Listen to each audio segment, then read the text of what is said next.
오늘은 중국 중의학 업계의 마오타이로 불리는 장주 편자 황제약이 직면한 실적과 주가 하락 압박을 진단해보고 투자 가치의 현주소를 점검해보겠습니다.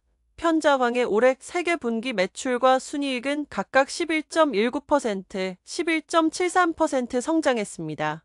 수치상으로는 여전히 양호한 실적이지만 코로나19 사태에 따른 영향을 받았던 2022년을 제외하고 역대 3분기 실적 중에서는 가장 저조한 성장세입니다. 핵심 약재인 천연, 우황 가격이 전년 대비 65% 급등하는 등 원가 압박이 심해진 가운데 사업 다각화 전환, 인사 변동 등 다양한 요인이 실적과 주가 압박을 키운 배경으로 거론됩니다. 편자황은 성장 둔화의 위기 타개를 위해 올해 연이어 2차례 투자를 단행하며 사업 다각화를 시도하고 있습니다.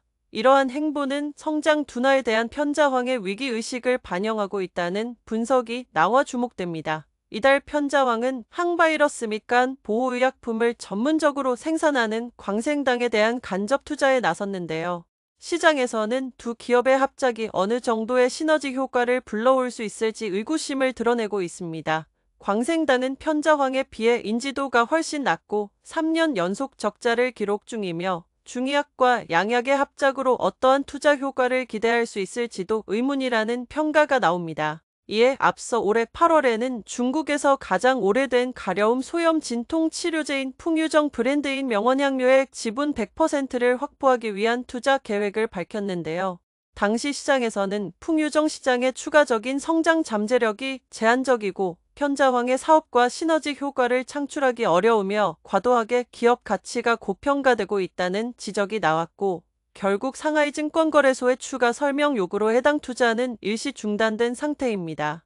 2020년 코로나 사태가 발생한 이후 2021년 12월 최고점까지 약 2년간 편자황의 주가는 360% 폭등했습니다. 하지만 역대 최고점을 찍은 후 오랜 기간 하락세를 지속했고 3년 정도가 지난 현재는 거의 반토막이 난 상태입니다. 11월 25일 종가 기준 편자황의 주가는 지난 2021년 12월 최고점 대비 49.8% 하락했습니다. 주가가 지속적으로 하락하자 편자황은 배당 비율을 높이며 투심 달래기에 나섰습니다. 올해 편자황은 6억 9,400만 위안 규모의 중간 배당을 실시하며 투자자에 대한 수익 환원 의지를 드러냈습니다. 이는 해당 기간 전체 순이익의 40.35%를 차지하는 수준인데요. 하지만 시장에서는 큰 경영 지출이 없는 상황에서 신규 투자 비중도 크지 않아 현재의 배당 비율은 높다고 볼 수 없다는 평가를 내립니다. 2022년 이전까지는 편자황의 배당 성향은 매년 30% 수준이었고 2023년에 이르러서야 약 50%로 상승했습니다. 상장 이래 평균 배당률은 단 35.36%에 불과합니다.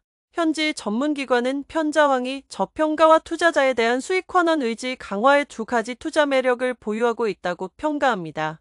이러한 두 가지 매력이 특별히 뛰어난 성과를 보이고 있지는 못하지만 본연의 펀더멘털은 변화하지 않을 것이라는 평가인데요. 시장에서는 편자황이 성장 둔화의 벽에 직면해 새로운 돌파구 마련이 필요한 시점이라고 입을 모읍니다. 성장 병목 현상을 돌파할 수 있는 사업 다각화 전략과 가격 정책을 마련하고 내부 지배구조 안정화와 연구개발 투자 확대를 도모하며 더욱 적극적으로 투자자 보상에 나서며 신뢰를 회복해야 한다는 의견이 나옵니다.